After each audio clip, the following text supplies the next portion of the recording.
എടാ നിന്റെ പേര് പറയുന്നത് പറഞ്ഞോ, നീ അതിൽ വന്നുള്ള പറഞ്ഞേക്കണത്. നിനക്ക് അനസിനെ അറിയാൻ പാടില്ല, നീ 3 മാസമായിട്ട് അറിയുന്നുള്ളൂ. അറിയാന്നല്ല, നീ അനസിക്കാന്ന് വിളിച്ചിട്ട്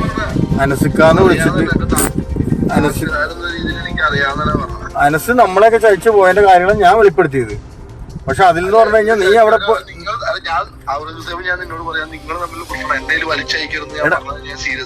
എടാ നീ സീരിയസ് ആയിട്ട് പറഞ്ഞാലും എങ്ങനെ പറഞ്ഞാലും ഞാൻ പറഞ്ഞത് നീ അതിൽ പറഞ്ഞേക്കണ കാര്യങ്ങൾ കേൾക്കുമ്പോൾ എനിക്ക് എന്റെ ചിരി തന്നെ. കാര്യം പൊള്ളാച്ചിയിൽ വെച്ചിട്ട് നീ എന്നെ ഒരു വർക്ക് ഏൽപ്പിക്കണം, അനസ് പറഞ്ഞിട്ട് നീ എന്നെ ഒരു വർക്ക് ഏൽപ്പിക്കണം. എന്നിട്ട് പോലും അതൊന്നും ഞാൻ പറഞ്ഞിട്ടില്ല. ഒരു പയ്യന്റെ അതിന്റെ വോയിസ് ഇട്ട് തന്നോ, ആ പയ്യന്റെ വർക്ക് ചെയ്യാൻ പറഞ്ഞിട്ട് പൈസ ഇട്ട് കൊടുക്കാൻ പറഞ്ഞ വോയിസ് വേണോ? അത് എനിക്ക് വോയിസ് തന്നെ എനിക്ക് ഇട്ടുതരാം. അല്ല ഞാൻ നിന്നോട് സീരിയസ് ആയിട്ട് പറഞ്ഞ ഞാനതൊന്നും പറയാനാ, നിന്നെ എനിക്ക് ഭയങ്കര ഇഷ്ടമാണ്, മനസ്സിലാവണ്ട.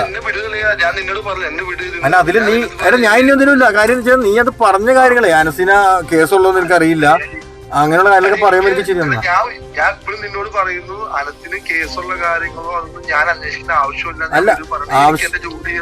എടാ നിന്റെ ജോലി ചെയ്യണം, നീ ചെയ്യുന്നത് എനിക്ക് സന്തോഷം. നിന്റെ ജോലി സന്തോഷിക്കുക, എനിക്ക് ഭയങ്കര സന്തോഷമുള്ള കാര്യമാണ്. എടാ നീ അതെ അതെ അത് ഒരു കാശ് നമ്മുടെ കാശൊക്കെ അടുത്ത് തന്നതേ, അതാണ് പ്രശ്നം. നമ്മളെ പഠിച്ചുള്ള കാശാണ് അവൻ തന്നത്. അല്ല നീ എന്നത് പൈസ വാങ്ങിച്ചിട്ടില്ല, നീ എന്നത് പൈസ വാങ്ങിച്ചിട്ടില്ല. നീ പിന്നെ അനസ് പെരുമാനെ അറിയൂല. ഞാൻ പറഞ്ഞ പൊള്ളാച്ചിലുള്ള സമയത്താണ് അനസ് പെരുമാനും നിന്നെ നീ ഞാനായിട്ട് സംസാരിക്കുന്നതും കേസിന്റെ കാര്യങ്ങൾ സംസാരിക്കുന്നത്. നാട്ടുകാരൻ ഇതിൽ എനിക്ക് അനസ് പെരുമാറും അറിയാം. പിന്നെ കൊട്ടേഷൻ പരിപാടികൾക്കൊന്നും ഞാൻ നിൽക്കാറില്ല എന്ന് ഞാൻ പറഞ്ഞു, അതുള്ള കാര്യം. നീ അനസിന് വേണ്ടിയിട്ടാണ് എന്നോട് സംസാരിക്കണത്? അല്ല അപ്പൊ ഓക്കെ അല്ലാണ്ട് നീ സംസാരിച്ചോ, പ്രശ്നമില്ല. എന്നെ ഒഴിവാക്ക്, ഞാൻ പറഞ്ഞത് നീ എന്നെ ഒഴിവാക്കി തരാനാ പറഞ്ഞത്. നീ എന്റെ പേര് പോയിട്ട് വലിച്ചയക്കല്ലേ. ഞാൻ ഇപ്പോഴും നിന്നോട് പറയുന്നു, ഞാൻ അനസിന്റെ കൂടെ അല്ല താമസിച്ചത്. ഞാൻ അനസിന്റെ കൂടെ അല്ല താമസിച്ചത്. ഞാൻ വേണ്ടി നിന്റെ എവിടെ വന്ന് വേണേ നേരിട്ട് കണ്ടത് നിന്റെ അടുത്ത് എവിടെ ഏത് പള്ളിയോ സത്യമില്ല. ഞാൻ അനസിന്റെ കൂടെ അല്ല താമസിച്ചത്. ഞാൻ അനസിനെ ഡിപ്പെൻഡ് ചെയ്തല്ല നിൽക്കുന്നത്. ഞാൻ എന്റെ കാര്യം ഞാൻ ഒറ്റയ്ക്കാണ് ചെയ്തത്. ഇപ്പൊ എനിക്ക് ആദ്യത്തെ ഇന്റർവ്യൂ വരെ മനസ്സ് പറഞ്ഞിട്ടാണ് നീ ആ രീതിയിൽ പറഞ്ഞേക്കണേ, അല്ലാണ്ട് നീ അങ്ങനെ പറയൂല. എനിക്ക് നല്ല ഉറപ്പുണ്ട് ഗ്യാസേ. അനസിന് ഞാൻ കാണാൻ തുടങ്ങിയിട്ട് 8-9 വർഷമായി. അവിടെ എന്തൊക്കെ പറയും എന്തൊക്കെ സംസാരിക്കും എനിക്കറിയാം.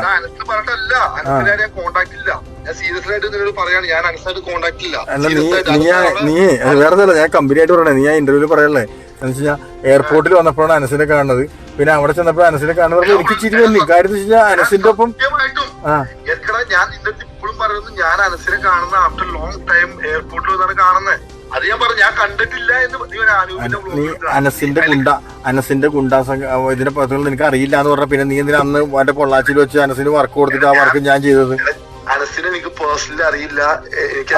പിന്നെ എന്തുകൊണ്ടാണ് ആ വർക്കിന്റെ കാര്യം പറഞ്ഞത്? ഞാനിത് ആരുടെ പറയാനും പിടിക്കാനല്ല, നീ അത് ഇത് പറഞ്ഞാറ് ഞാൻ പറഞ്ഞെന്നുള്ളൂ. എടാ എനിക്ക് നിന്നെ അറിയാം, അനസിനെ അറിയാം. എനിക്ക് നിന്നെ പിടിച്ചേണ്ട കാര്യം നീ അനസായിട്ട് എന്താണ് ബന്ധമെന്നും ഗുണ്ടായുസ സംഘം അനസ് ഗുണ്ട എന്നുള്ള കാര്യം നിനക്ക് അറിയില്ല എന്നുള്ള കാര്യമൊക്കെ പറയുമ്പോൾ എനിക്ക് ചിരിയാണ് വന്നത്.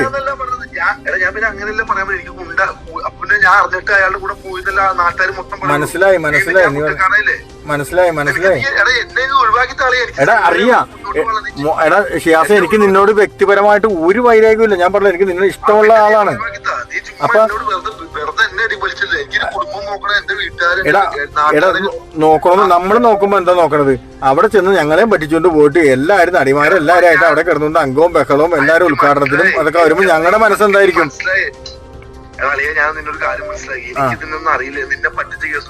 എടാ എന്നെ മാത്രമല്ല പറ്റിച്ചത്, പെരുമ്പാവൂര് മൊത്തം പറ്റിച്ചാണ്. എന്നെ മാത്രം അവൻ എങ്ങനെയാ? പെരുമ്പാവൂര് മൊത്തം പറ്റിച്ചു പോയി. അവൻ ഇത്രയും പേരെ പറ്റിച്ച് ഞങ്ങളുടെ കുറെ പേരുടെ ജീവിതം കളഞ്ഞിട്ട് അവിടെ പോയിട്ട് ഇങ്ങനെയുള്ള കാര്യങ്ങൾ ചെയ്യുമ്പോൾ ഒന്ന് ആലോചിച്ച് നോക്കി. അവിടെ നിന്നോട് ചോദിക്കുമ്പോൾ നിനക്ക് അനസിന്റെ ഗുണ്ടാപ്രവർത്തനം അറിയില്ല എന്ന് പറഞ്ഞു. ഗുണ്ടാപ്രവർത്തനം അറിയാണോ നീ അവിടെ പോയിട്ട് അന്നത്തെ മറ്റേ ഇവിടെ പോയിട്ട് എനിക്ക് വർക്ക് തന്നത്? അനസിന് വർക്ക് കൊടുത്തിട്ട് ഞാൻ പറഞ്ഞത് അതിന്റെ തെളിവ് വേണോ നിനക്ക്? വോയിസ് വേണോ? മനസ്സിലായോ? ഇല്ലാത്തത് കൊണ്ടല്ലേ ആ കാര്യങ്ങളൊന്നും കൊടുക്കാത്തത്. അല്ല ഞാൻ നിനക്കൊരു ഉപദേശം തരാം. ഇതിൽ ഞാൻ വലിച്ചിട്ടില്ല, ഞാൻ ഉപദേശം തരാം. നമുക്കൊക്കെ വന്ന അനുഭവം നിനക്ക് ഒരിക്കലും വരാതിരിക്കട്ടെ. നീ ഇപ്പൊ ഒരുവിധം കഷ്ടപ്പെട്ടാണ് വീട് കൊണ്ടുപോകണമെന്ന എല്ലാ കാര്യങ്ങളും നീ പറഞ്ഞ ഞാൻ കേട്ടായിരുന്നു. മാഷാ അല്ലാ, നിനക്കിനി ഇനിയൊരു വർക്കുകളൊക്കെ പിടിച്ച് അനസിന്റെ കൊടുത്ത് ഇനി അതും ഇനി പുറത്തു വരൂട്ടാ ജിയാസെ. അല്ല ഇല്ലാന്ന് പറഞ്ഞാൽ നീ അന്ന് പിന്നെ വർക്ക് വെറുതെ എന്താണ് വർക്ക്?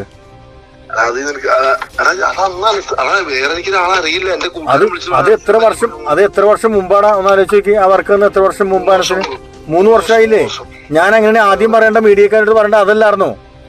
ഞാൻ പറഞ്ഞു ആ വോയിസ് ഞാൻ നിന്നെ വെറുതെ കേൾപ്പിച്ചു തരാം. നീ സംസാരിക്കണതും മറ്റോ സംസാരിക്കണതും ഞാൻ ഇതുവരെ കൊടുത്തു. അത് നിന്നോട് സ്നേഹം കാരണമല്ലേ? ഞങ്ങൾക്ക് ആരും ചതിക്കും. ഞങ്ങൾ ഗുണ്ടകളാണെങ്കിലും ഗുണ്ടകളാണെന്നുള്ള പേരാണെങ്കിലും ഞങ്ങൾക്ക് അങ്ങനെ വ്യക്തിപരമായിട്ട് ആരും ചതിക്കണമെന്നും വഞ്ചിക്കണമെന്നും ഇല്ല ഷിയാസേ. ഉറപ്പ് ഇൻഷാല്ലാ. നമ്മള് നീ അനസിനെ വെള്ള പൂശാൻ വേണ്ടി നീ നടക്കണ്ട. ആ മാറി നിന്നു. ഒരിക്കലും എനിക്ക് ഇത് ഒഴിവാണ്. അത്രയുള്ളൂ. ഞാൻ അനസിനെ വെള്ളം ഒഴിക്കാനൊന്നും ഞാൻ നിൽക്കുന്നില്ല.